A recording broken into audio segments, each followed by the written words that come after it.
nasaksak dito sa ating barangay na nagtangalang hindi po makakilala. Kailangan po makilala ng magulang. Kita-kita nyo naman mga kaibigan, may mga dugo pa sa kanyang mga labi. Hindi natin malaman kung sino ang pangalan nito, pero susubukan po natin malaman sa mga susunod na araw.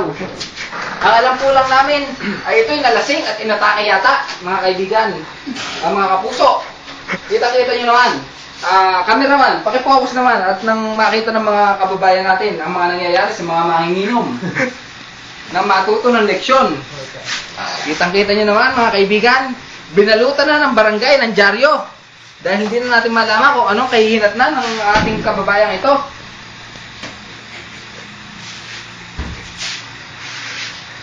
Dr. Jose Rizal, yan ba ang iniwan mo sa ating mga kababata? Tingnan nyo po mga kaibigan. Nag-uulat ang inyong kapuso, Jason Samaniego, para sa GMA News. Saksi.